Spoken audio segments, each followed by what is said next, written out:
10th 12th arrear private exam எழுதுறவங்களுக்கு திருப்பூர்ல best tutorial Mugil tutorial, important study material, best coaching, special கைடன்ஸுக்கு Mugil tutorial.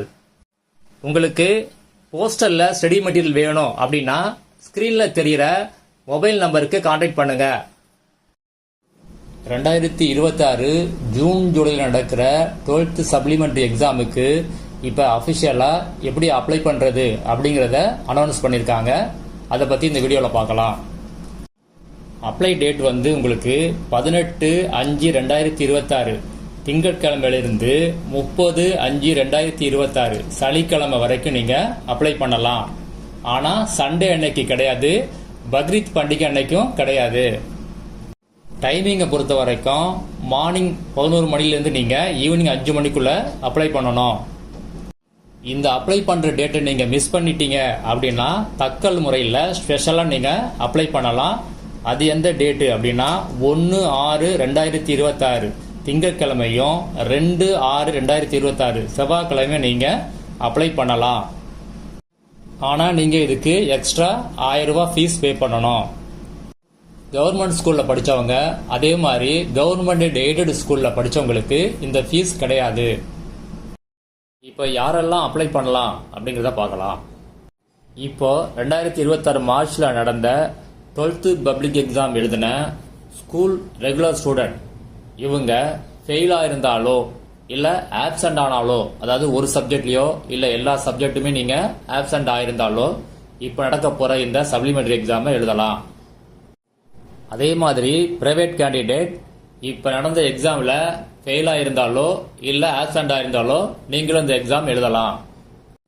அதே மாதிரி ஆல்ரெடி 12th எழுதி ஃபெயில் ஆன அரியர் கேண்டிடேட் இவங்க இப்போ நடக்க போகிற எக்ஸாம் சப்ளிமெண்ட்ரி எக்ஸாம் அதை நீங்கள் கண்டிப்பாக எழுதலாம். நீங்கள் இப்போ ஃபெயில் ஆனதாலும் சரி, இல்லை இதுக்கு முன்னாடி ஃபெயில் ஆனிருந்தாலும் சரி, நீங்கள் நியூ பேட்டர்னில் எழுதியிருந்தாலும் சரி, இல்லை ஓல்டு பேட்டர்னில் எழுதியிருந்தாலும் சரி, நீங்கள் இப்போ நடக்க போகிற சப்ளிமெண்ட்ரி எக்ஸாமை எழுதலாம். 10th ஸ்டூடெண்ட் டைரக்டா +2 எழுதலாமா அப்படின்னா எழுதலாம். யாரு எழுதலாம்? இப்ப இந்த சப்ளிமெண்ட்ரி எக்ஸாமை 10th ஸ்டூடெண்ட் டைரக்டா யாரு எழுதலாம் அப்படின்னா 2024 மார்ச்ல நடந்த பப்ளிக் எக்ஸாமோ, அதாவது 10th பப்ளிக் எக்ஸாமோ இல்ல ஜூன்ல நடந்த சப்ளிமெண்ட்ரி எக்ஸாமோ நீங்க எழுதி அப்போ பாஸ் பண்ணிருந்தீங்க அப்படின்னா இப்ப இந்த சப்ளிமெண்ட்ரி எக்ஸாமை நீங்க டைரக்டா எழுதலாம். அடுத்தது 11th அரியர் உள்ள பிரைவேட் கேண்டிடேட். 11th யாருக்கு அரியர் இருக்கோ அந்த கேண்டிடேட் இப்ப இந்த சப்ளிமெண்ட்ரி எக்ஸாமை நீங்க 11th எழுதலாம், 12th சேர்த்து எழுதலாம். ஐடிஐ முடிச்சவங்க 12th எழுதலாமா அப்படின்னா கண்டிப்பா எழுதலாம். இப்ப நடக்க போற சப்ளிமெண்ட்ரி எக்ஸாம், அதாவது நீங்க ஐடிஐ முடிச்சிருந்தீங்க அப்படின்னா இப்ப நடக்க போற சப்ளிமெண்ட்ரி எக்ஸாமுக்கு நீங்க அப்ளை பண்ணலாம். அதே மாதிரி ஐடிஐ முடிச்சுட்டு ஏற்கனவே இந்த +2 எக்ஸாம் எழுதிட்டு ஃபெயில் ஆன அரியர் ஸ்டூடெண்ட் அவங்க கூட இந்த சப்ளிமெண்ட்ரி எக்ஸாமை எழுதலாம். அடுத்தது அப்ளை பண்றதுக்கு என்னென்ன டாக்குமெண்ட்ஸ் வேணும் அப்படிங்கிறத பார்க்கலாம். இப்போ ஃபெயில் ஆன ஸ்கூல் ஸ்டூடெண்ட், அதாவது 12th ஃபெயில் ஆன ஸ்கூல் ஸ்டூடெண்ட் இவங்களுக்கு அப்ளை பண்றதுக்கு என்ன சர்டிபிகேட் வேணும் அப்படின்னா ப்ரொவிஷனல் மார்க் ஷீட் கண்டிப்பா வேணும். எல்லா சப்ஜெக்ட்டுமே ஆப்சென்ட் ஆன ஸ்கூல் ஸ்டூடெண்ட் இவங்களுக்கு என்ன சர்டிஃபிகேட் வேணும் அப்படின்னா உங்கள்கிட்ட ஹால் டிக்கெட் கண்டிப்பா இருக்கும். அதனால அந்த ஹால் டிக்கெட்டை வச்சு தான் நீங்க அப்ளை பண்ண முடியும். சில சப்ஜெக்ட்ல மட்டும் ஆப்சென்ட் ஆயிருந்தீங்க அப்படின்னா உங்களுக்கு ப்ரொவிஷனல் மார்க் ஷீட் கண்டிப்பா வரும். அதை வச்சு நீங்க அப்ளை பண்ணலாம். ப்ரொவிஷனல் மார்க் ஷீட்டு ஸ்கூல் ஸ்டூடெண்ட்டுக்கு என்னைக்கு இஷ்யூ பண்ணுவாங்க, அதே மாதிரி அரியர் பிரைவேட் கேண்டிடேட் என்னைக்கு ப்ரொவிஷனல் மார்க் ஷீட் டவுன்லோட் பண்ணணும், இதை பத்தி ஒரு வீடியோ போட்டிருக்கேன். யாராவது மிஸ் பண்ணியிருந்தீங்க அப்படின்னா அதோடைய லிங்கை வீடியோ டிஸ்கிரிப்ஷன்ல கொடுத்துருக்கேன், ஒரு தடவை செக் பண்ணி பார்த்துங்க. அதே மாதிரி அரியர் கேண்டிடேட் இவங்க அப்ளை பண்றதுக்கு என்ன டாக்குமெண்ட்ஸ் வேணும் அப்படின்னா உங்கள்கிட்ட உள்ள +2 மார்க் ஷீட் எல்லாமே ஜெராக்ஸ் காப்பி வேணும். இப்போ எக்ஸாம் எழுதிருந்தீங்க அப்படின்னா அதோடைய ப்ரொவிஷனல் மார்க் ஷீட்டு உங்களுக்கு கண்டிப்பா அப்ளை பண்றதுக்கு வேணும்.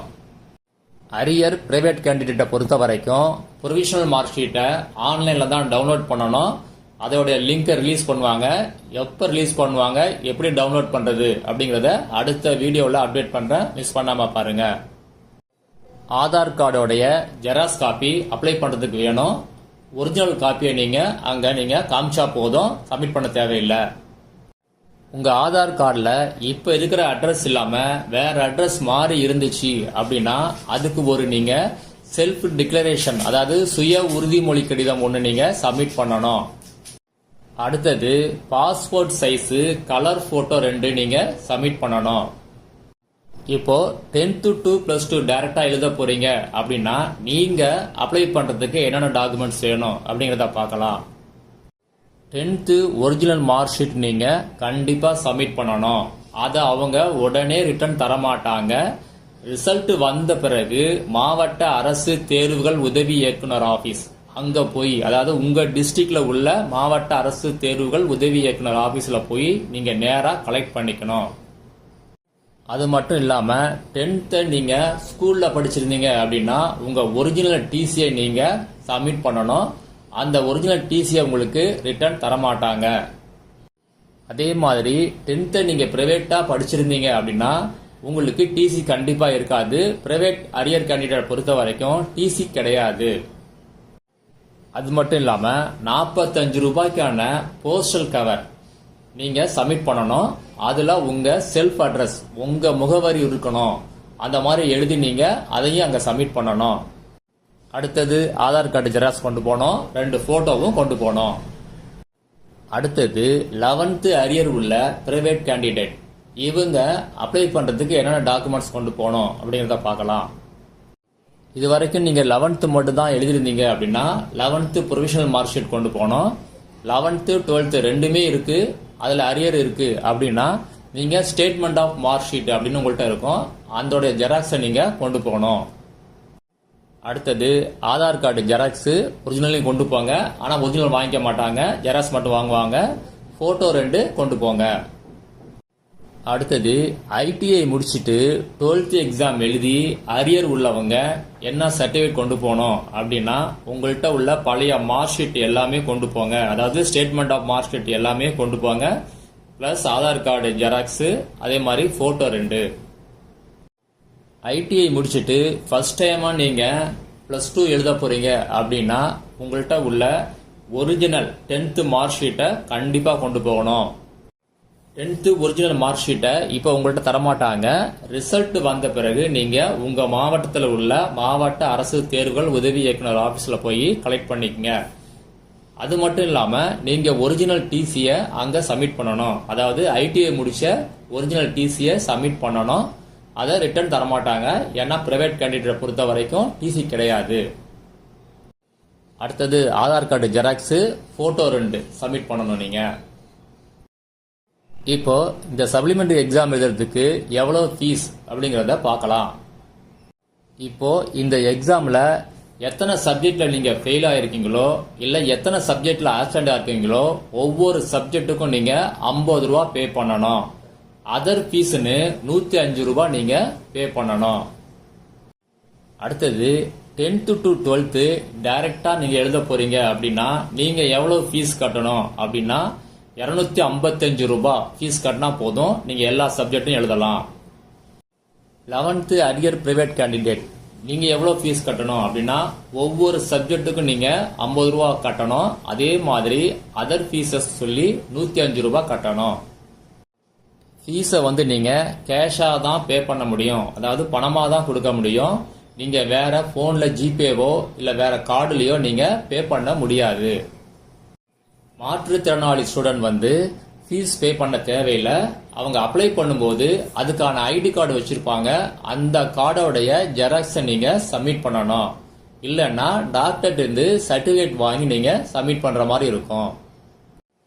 அது மட்டும் இல்லாம மாற்றுத்திறனாளி கேண்டிடேட் என்ன பண்ணுங்க அப்படின்னா இங்க ஸ்கிரைபர், அதாவது எக்ஸாம் எழுதுறதுக்கு யாராவது ஸ்கிரைபர் வேணும்னா அதுக்கும் நீங்க அப்ளை பண்ணுங்க. இல்ல எக்ஸ்ட்ரா டைம் தேவைப்பட்டுச்சு அப்படின்னா அதுக்கும் நீங்க அப்ளை பண்ணும்போது அந்த சர்டிபிகேட்டை நீங்க சப்மிட் பண்ணுங்க. அடுத்தது எங்க போய் அப்ளை பண்றது அப்படின்னு பார்க்கலாம். நீங்க ஆன்லைன்லயோ இல்ல இ சேவை மையத்திலயோ நீங்க அப்ளை பண்ண முடியாது. டைரக்டா நேர்ல எந்த ஸ்டூடெண்டோ அவங்க நேர்ல தான் போய் அப்ளை பண்ணணும். எங்க போய் அப்ளை பண்ணணும் அப்படிங்கறத பார்க்கலாம். ஸ்கூல் ஸ்டூடெண்ட் நீங்க எங்க அப்ளை பண்ணணும் அப்படின்னா உங்க ஸ்கூல்ல போய் நீங்க அப்ளை பண்ணணும். பிரைவேட் கேண்டிடேட்டை பொறுத்த வரைக்கும் அரசு தேர்வுகள் சேவை மையம் இங்கே தான் போய் நீங்கள் அப்ளை பண்ணணும். அதாவது கவர்மெண்ட் எக்ஸாமினேஷன் ஸ்டடி சென்டர், இங்கே தான் நீங்கள் போய் அப்ளை பண்ணணும். ஏற்கனவே அப்ளை பண்ணவங்களுக்கு தெரியும் எங்கே அப்ளை பண்ணுறதுன்னு, அங்கேயே போய் நீங்கள் அப்ளை பண்ணுங்க. புதுசாக அப்ளை பண்ணுற பிரைவேட் கேண்டிடேட் எங்கே அப்ளை பண்ணுறது அப்படிங்கிறது ஒரு லிஸ்ட் இருக்குது. அது பிடிஎஃபா வீடியோ டிஸ்கிரிப்ஷனில் லிங்க் கொடுத்துருக்கேன். அதை கிளிக் பண்ணி பார்த்துட்டு அதில் மொத்தம் 252 சென்டர்ஸ் இருக்குது. அங்கே போய் நீங்கள் அப்ளை பண்ணணும். இந்த 252 சென்டர்ஸும் வேற ஒன்றும் இல்லை, சில இம்பார்ட்டன்ட் ஸ்கூல்ஸ் தான் அந்த சென்டர்ஸாக போட்டிருக்காங்க. சரி, இந்த சென்டர்ஸில் எந்த சென்டரில் போய் நீங்கள் அப்ளை பண்ணணும் அப்படின்னா, நீங்கள் எந்த இடத்துல எக்ஸாம் எழுதணும்னு நினைக்கிறீங்களோ அதுக்கு நியரஸ்டாக எந்த சென்டர் இருக்குதோ அங்கே போய் நீங்கள் அப்ளை பண்ணுங்க. நீங்கள் படித்த ஸ்கூல் வேற இடத்துல இருக்குது, இப்போ இருக்கிற இடம் வேற இடம், இங்கிருந்து தான் நீங்கள் எக்ஸாம் எழுத போறீங்க அப்படின்னா, இப்போ உங்கள் இருக்கிற இடத்துக்கு நியரஸ்டாக எந்த சென்டர் இருக்கோ அங்கே போய் அப்ளை பண்ணுங்க. ஒன்றும் ப்ராப்ளம் இல்லை. ஆதார் கார்டை கொண்டு போங்க, ஒரு ஜெராக்ஸ் காப்பியும் கொண்டு போங்க. நீங்கள் ஒரு சுய உறுதிமொழி கடிதம் ஒன்று எழுதி கொடுக்குற மாதிரி இருக்கும், இல்லை அது கூட சில டைம் தேவையில்லை. இப்போ நீங்க அப்ளை பண்ண பிறகு என்ன பண்றது அப்படின்னா, நீங்க அப்ளை பண்ண உடனேயே உங்கள்கிட்ட ஒரு ஸ்லிப் கொடுப்பாங்க, அக்னாலஜ்மெண்ட் ஸ்லிப்பு. அந்த ஸ்லிப்பை பத்திரமா வச்சுங்க. அந்த ஸ்லிப்ல உங்க நேம் கரெக்டா இருக்கான்னு செக் பண்ணிக்கோங்க. அதே மாதிரி டேட் ஆஃப் பர்த்தும் கரெக்டா இருக்கான்னு செக் பண்ணிக்கோங்க. மெயினா சப்ஜெக்ட்லாம் நீங்க எழுத போற சப்ஜெக்ட் கரெக்டா இருக்கான்னு செக் பண்ணிக்கோங்க. இதுல ஏதாவது கரெக்ஷன் இருந்துச்சு அப்படின்னா உடனே கரெக்ஷன் பண்ணிக்கங்க. அதுவும் மெயினா டேட் ஆஃப் பர்த் தப்பா இருந்துச்சு அப்படின்னா உங்களுக்கு ஹால் டிக்கெட் டவுன்லோட் ஆகவே ஆகாது. ஹால் டிக்கெட் எப்ப கிடைக்கும்? எக்ஸாமுக்கு ஒரு வாரத்துக்கு முன்னாடி தான் ஹால் டிக்கெட் நீங்க டவுன்லோட் பண்ற மாதிரி இருக்கும். இந்த ஹால் டிக்கெட்டை ஸ்கூல்லலாம் இஷ்யூ பண்ண மாட்டாங்க. அதனால அரியர் ஸ்டூடெண்ட், அதாவது இப்ப ஃபெயில் ஆன ஸ்டூடெண்ட், ஆப்சென்ட் ஆன ஸ்டூடெண்ட், அரியர் பிரைவேட் கேண்டிடேட் எல்லாருமே உங்க ஹால் டிக்கெட்டை ஆன்லைன்ல தான் டவுன்லோட் பண்ணிக்கணும். அதுக்கான லிங்கை ரிலீஸ் பண்ணுவாங்க. எப்படி டவுன்லோட் பண்றது, இந்த டீட்டெயில் எல்லாமே நான் அப்டேட் பண்றேன். மிஸ் பண்ணாம வீடியோவை பாருங்க.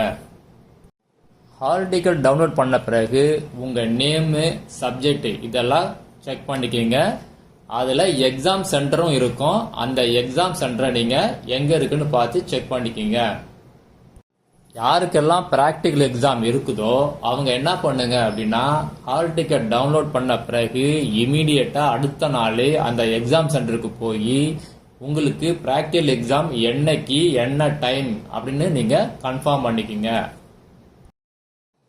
இப்போ யாரெல்லாம் பிராக்டிகல் எக்ஸாம் எழுதணும் அப்படிங்கறத பார்க்கலாம். பிராக்டிகல் சப்ஜெக்ட்ல நீங்க தியரி பாஸ் பண்ணிருந்தீங்க, ஆனா பிராக்டிகல் எக்ஸாம் அட்டன் பண்ணல அப்படின்னா இப்ப தியரி எக்ஸாம் எழுத தேவையில்லை, பிராக்டிகல் மட்டும் நீங்க அட்டன் பண்ணா போதும். அதே மாதிரி தியரியில ஃபெயில் ஆகி பிராக்டிகல் நீங்க அட்டன் பண்ணிருந்தீங்க அப்படின்னா தியரி மட்டும் எழுதினா போதும், பிராக்டிகல் நீங்க அட்டன் பண்ண தேவையில்லை. தியரியில ஃபெயில் ஆகி இல்ல ஆப்சென்ட் ஆகி பிராக்டிக்கலும் நீங்க அட்டன் பண்ணாம இருந்தீங்க அப்படின்னா இந்த டைம் நீங்க என்ன பண்ணணும் அப்படின்னா, தியரி பிராக்டிக்கல் ரெண்டையுமே நீங்க அட்டன் பண்ணணும். ஃபீஸ் பே பண்ணும்போது பிராக்டிக்கல் சப்ஜெக்ட்டுக்கு தான் நீங்க பே பண்ணணும். அது ரெண்டுமே இன்க்ளூடட் தான். நீங்க எது எழுதணுமோ அதை மட்டும் தான் எழுதணும். சப்ளிமெண்டரி எக்ஸாமுக்கான டைம் டேபிள ஆல்ரெடி ரிலீஸ் பண்ணியிருந்தாங்க. அதை பற்றியான வீடியோ ஒன்று போட்டிருக்கேன். யாராவது மிஸ் பண்ணியிருந்தீங்க அப்படின்னா வீடியோ டிஸ்கிரிப்ஷனில் அதுக்கான லிங்க் கொடுத்துருக்கேன், ஒரு தடவை செக் பண்ணி பார்த்துங்க. இப்போ ஃபெயில் ஆன இல்லை ஆப்சென்ட் ஆன ஸ்கூல் ஸ்டூடெண்ட், ஆல்ரெடி ஃபெயில் ஆன அரியர் பிரைவேட் கேண்டிடேட் எல்லாருக்குமே ஒரே டைம் டேபிள் தான், ஒரே எக்ஸாம் தான், ஒரே சிலபஸ் தான். கொஸ்டின் பேப்பரும் ஒரே கொஸ்டின் பேப்பர் தான். பாஸ் மார்க் மட்டும் கொஞ்சம் சேஞ்ச் ஆகும். அது என்னன்னு பார்க்கலாம். இப்போ ஃபெயில் ஆன இல்ல ஆப்சென்ட் ஆன ஸ்கூல் ஸ்டூடெண்ட், இல்ல ஏற்கனவே ஃபெயில் ஆகி அரியர் உள்ள ஸ்கூல் ஸ்டூடெண்ட், இவங்களை பொறுத்த வரைக்கும் பாஸ் மார்க்ல எதுவுமே சேஞ்சஸ் இல்ல. நீங்க 100 மார்க்குக்கு 35 மார்க் பாஸ் மார்க் எடுக்கணும். நீங்க தியரி சப்ஜெக்ட்ல 90 மார்க்குக்கு எழுதுவீங்க. உங்களுக்கு இன்டர்னல் மார்க் 10 மார்க் இருக்கும். 90 மார்க்கு நீங்க மினிமம் 25 மார்க் பாஸ் மார்க் எடுக்கணும். டோட்டல் பாஸ் மார்க் உங்களுக்கு 100க்கு 35 எடுக்கணும். இன்டர்னல் மார்க்கை பொறுத்த வரைக்கும் 10 மார்க்குக்கு நீங்க எவ்வளவு மார்க்னாலும் எடுக்கலாம். அதை பத்தி ஒன்றும் ப்ராப்ளம் கிடையாது. ஆனால் டோட்டல் உங்களுக்கு 100க்கு 35 வரணும், தியரியில் 90க்கு 25 எடுக்கணும். ப்ராக்டிக்கல் சப்ஜெக்டை பொறுத்த வரைக்கும் தியரியில் நீங்கள் 70 மார்க்குக்கு எழுதுவீங்க எக்ஸாமு. அதில் மினிமம் நீங்கள் 15 மார்க் எடுத்தால் தான் நீங்கள் அதில் பாஸ் பண்ண முடியும். ப்ராக்டிக்கலுக்கு 20 மார்க்கு, ஆனால் அது நீங்கள் அட்டன் பண்ணாலே போதும், அதில் பாஸ் மார்க் எதுவுமே கிடையாது. இன்டர்னல் மார்க் 10 மார்க்கு, அதில் நீங்கள் எவ்வளோ வேணால் எடுக்கலாம். ஆனால் டோட்டல் 100க்கு நீங்கள் 35 எடுக்கணும். ஓல்டு பேட்டர்ன், அதாவது 1200 மார்க்குக்கு சில பேர் படிச்சிருப்பீங்க. ஒவ்வொரு சப்ஜெக்ட்லயும் 200 மார்க் எடுக்கணும். ஆனா இப்ப எக்ஸாமுக்கு நீங்க என்ன பண்ணுவீங்க அப்படின்னா 90 மார்க்குக்கு தான் எக்ஸாம் எழுதுவீங்க. நீங்க 200 மார்க்குக்கு 70 மார்க் எடுத்தா பாஸ் மார்க். இப்ப என்ன பண்ணுவாங்க அப்படின்னா 90க்கு 31.5 எடுத்தீங்க அப்படின்னா அந்த மார்க்கை அப்படியே கன்வெர்ட் பண்ணி 70ன்னு போடுவாங்க பாஸ் மார்க்கு. அதனால நீங்க தியரி சப்ஜெக்ட் எழுதும்போது 90க்கு 31.5 பாஸ் மார்க்கு. அதே மாதிரி பிராக்டிகல் சப்ஜெக்டை பொறுத்த வரைக்கும் நீங்க என்ன பண்ணணும் அப்படின்னா 150க்கு நீங்க தியரி எழுதுவீங்க. ஆனா இப்ப 70 மார்க்குக்கு தான் கொஸ்டின் பேப்பர் இருக்கும். இப்ப இந்த 70க்கு நீங்க 14 மார்க் எடுத்தாலே போதும் பாஸ் மார்க்கு. ஆனா பிராக்டிகல் சப்ஜெக்டை பொறுத்த வரைக்கும் பிராக்டிக்கல்ல நீங்க 50க்கு 40 மார்க் கண்டிப்பா எடுத்து பாஸ் பண்ணணும். அடுத்தது டைரக்ட் பிரைவேட் கேண்டிடேட்ஸ். இவங்க 90 மார்க்குக்கு நீங்க எக்ஸாம் எழுதுவீங்க. கொஸ்டின் பேப்பர் 90 மார்க்குக்கு இருக்கும். இப்ப நீங்க 90 மார்க்குக்கு எவ்வளவு மார்க் எடுத்தா பாஸ் மார்க் அப்படின்னா 31.5 எடுத்தீங்கன்னா நீங்க பாஸ் மார்க். அதை கன்வெர்ட் பண்ணி 100க்கு 35 பாஸ் மார்க்னு போடுவாங்க. சப்ளிமெண்டரி எக்ஸாமுடைய ரிசல்ட்டை பொறுத்த வரைக்கும் ஜூலை லாஸ்ட் வீக் ரிலீஸ் பண்ணுவாங்க. ஒரிஜினல் மார்க் ஷீட் உங்களுக்கு அக்டோபர் ஃபர்ஸ்ட் வீக் ரிலீஸ் பண்ணுவாங்க. எல்லா அப்டேட்டையும் இந்த சேனல்ல கண்டிப்பா அப்டேட் பண்றேன். 10th 12th arrear private exam எழுதுறவங்களுக்கு திருப்பூர்ல best tutorial, Mugil tutorial, important study material, best coaching, special கைடன்ஸுக்கு முகில் டுட்டோரியல்.